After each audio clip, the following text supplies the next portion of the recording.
Konnichiwa, c'est Gun Manga. On se retrouve aujourd'hui pour parler d'un drama japonais, Juyon Sai no Haha.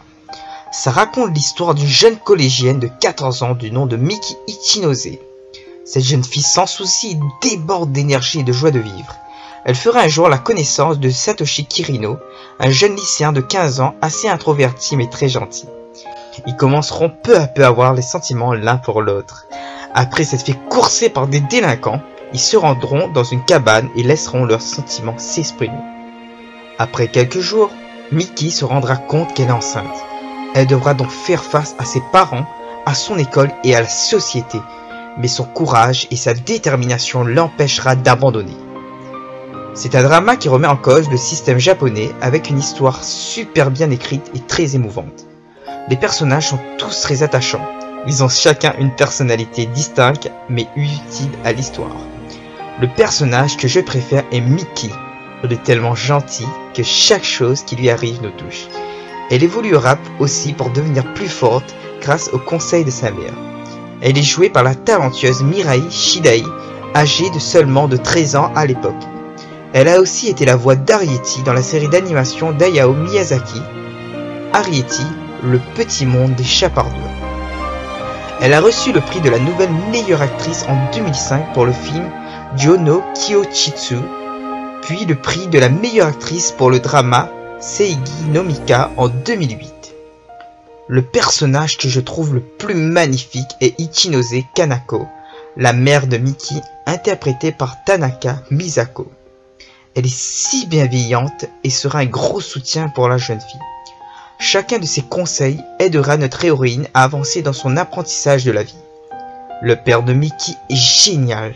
C'est quelqu'un de travailleur. Il se montre très ferme avec sa fille, mais on voit qu'il l'aime beaucoup. Étrangement, celui que j'ai le moins préféré est Kirino Satoshi, le petit ami de Miki. Je le trouve trop passif. Parfois, quand on lui demande de faire quelque chose, il reste tétanisé, contrairement à Miki qui est très courageuse. Il m'est même arrivé de vouloir le secouer à plusieurs moments. Je ne le déteste pas non plus car il n'est pas mauvais.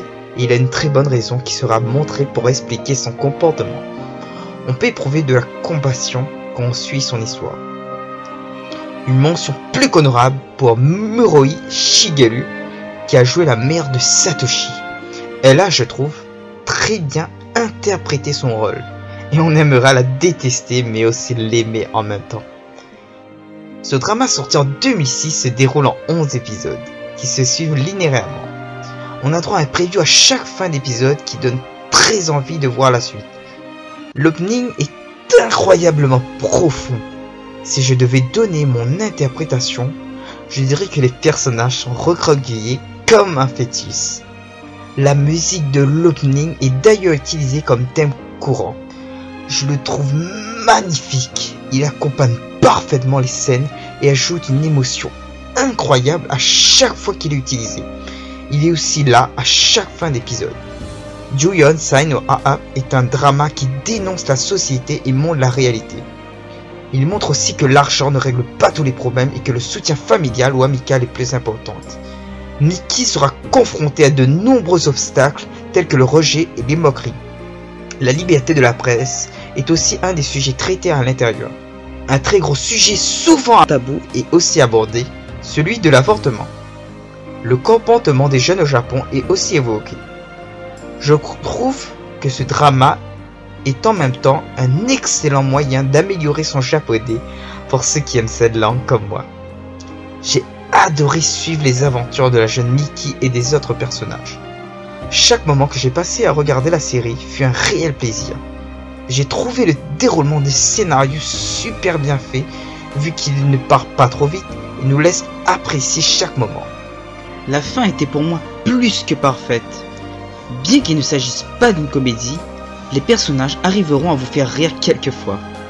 Le comportement de certains vous insupportera, peut-être, comme par exemple celle d'un journaliste sans scrupules que j'ai quand même trouvé paradoxalement classe. Je vous conseille de prévoir un stock de mouchoirs car l'émotion sera grandement présente. Un petit secret, j'avoue que j'ai quand même lâché une larme à certains moments. Je vous encourage à suivre ce drama qui raconte une histoire d'amour exceptionnelle d'une mère de 14 ans.